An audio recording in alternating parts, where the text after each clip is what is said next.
Hello and welcome to That British Homestead. It's been like forever since I've started a video at my house, and that's because we're having like so much building work done that I'm not even in the living room at the moment because my living room is in pieces. So anyway, I wanted to explain this video. It's quite a funny story. So what happened is I started doing these beds, and my partner phoned me and was like, oh, I really want to go to Costco, come with. So I was like, yeah, fine, I'll come to Costco. So I come home, we switch cars, and boom, lost my keys. And that was on Friday. And I've not found my keys until tonight, which is Sunday night. Well, when I say I did, he found them. They were in the sofa. So I was going to go back on Friday to finish a bed off. The second bed that's on the other side that I also did cucumbers in. But obviously I haven't done that. So next weekend is the plan to do that. But I thought I'd explain why I've done so little this weekend. It's been lovely and relaxing, just like chill out at home and like really get some of the remodeling done. I've done some bonding and some filler and stuff like that. These are words that just a few months ago I'd have been like, I don't know what that is. But now sadly I do, or gladly I do. I also did a load of painting, so that was exciting. So yeah, really difficult when you decide to remodel. I started off wanting to remove some wood chip. No, I started off wanting to paint my daughter's bedroom. And I was like, well, if you're going to paint it, you might as well take the wood chip wallpaper down, right? If you're going to take the wood chip wallpaper down, we might as well rewire. If we're going to rewire, why don't we replumb? Doesn't it need a new nut radiator? Why don't we put the light in the centre of the room? Why don't we, remove the carpet and then do some lino? Oh, that room looks really nice now. Let's do the hallway. Let's remodel the hallway. Let's do the bedroom. Let's knock out the fireplaces. Oh, wait. Let's knock all of the fireplaces out all in one go and remodel the entire house in one go. It sounds like a great idea. Oh, let's start a new bathroom. Why not? Don't bother finishing a job. So it honestly has been like a landslide of events. So it's been crazy. So yeah, I just wanted to let you know what was going on and why this video is going to be a little bit less normal than others. But let's get started. Okay, so one of the major things that we're looking for here when we're talking about remodeling beds for winter is to take up the black plastic, see what's happening underneath it. We get a lot of annual weeds, especially on this side of the allotment, and I find the more I pull them up, the better it is. So what I go through is, and I remove any weeds, annual or not. Hopefully I get the, I'm saying annual, aren't I?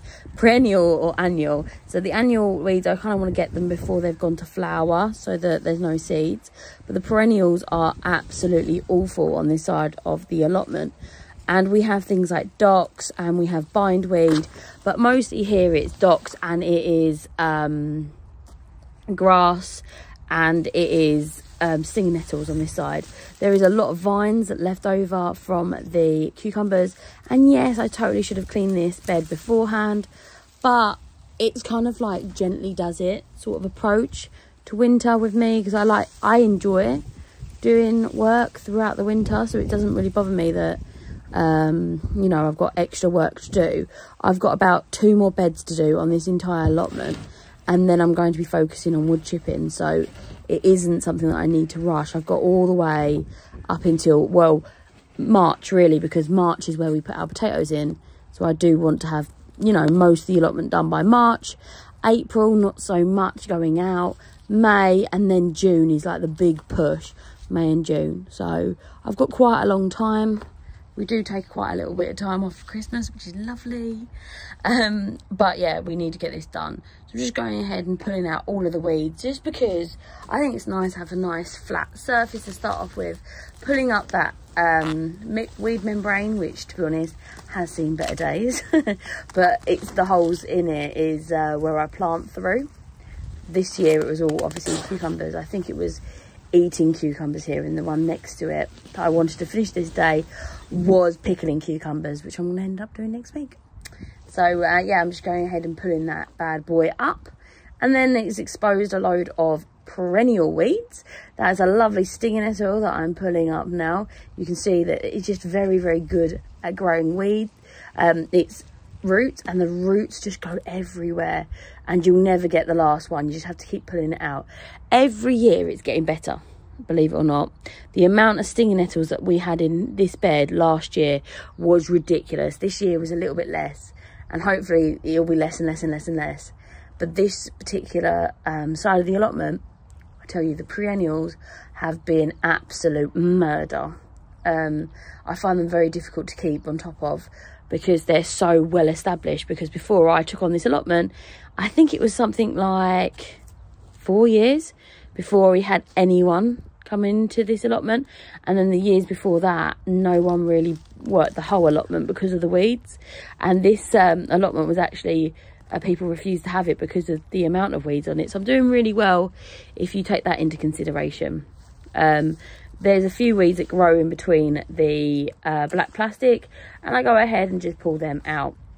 It isn't particularly difficult to do. It's just keep on top of them. Like I said, I try to get to the docks before they go to seeds. You've got lesser docks and greater docks, I believe they're called, and you just need to get on top of them before they go to seed, because honestly they have like 1 trillion seeds, and dock seeds are really they hook into you and they're quite nasty. Whereas I think it's the lesser dock, they are very fragile and they just scatter 1 trillion seeds everywhere, and obviously each one of them will become a dock plant. I'm using my hori knife here. That thing is a godsend, and I really do enjoy having it as a tool, because genuinely it is so easy to use because it's super sharp. So I've got one here and I've got one at home because I find them so good. Look at the dock seeds on my shoe. Do you see them? I didn't even notice that until I got home. I'm like, oh, dock seeds. They literally hook onto everything and they scatter around everywhere. So I brought them all the way home. Lucky me. So yeah, I'm just digging out what I can of the dock roots and pulling them out basically. And this is really important because obviously they're perennial, so they'll sprout again next year. And what I'm doing is basically weakening them and then putting a wonderful horse manure on. This horse manure we get for free from a stable, and not only is it free, but the stable actually drops it off, which is amazing. So free of charge, they get a big tractor and they bring it round every few weeks to the allotment.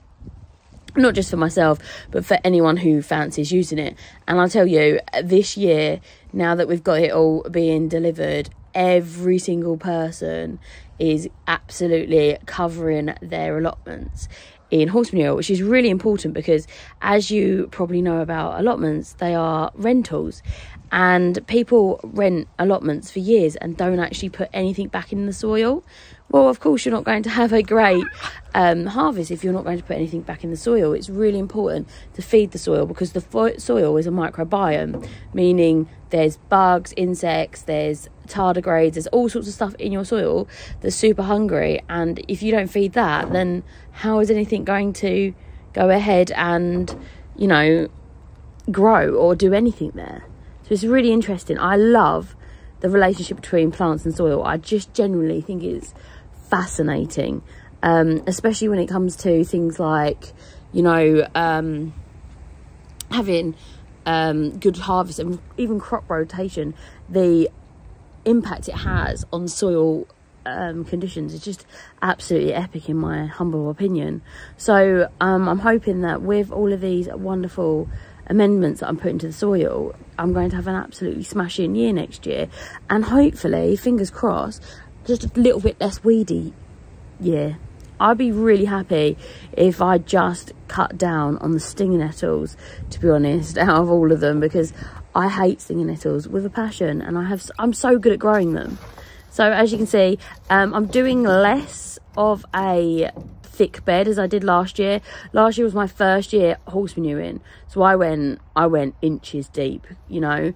And this year I'm going ahead and putting a little bit less on because I've had such a good the soil is starting to properly develop.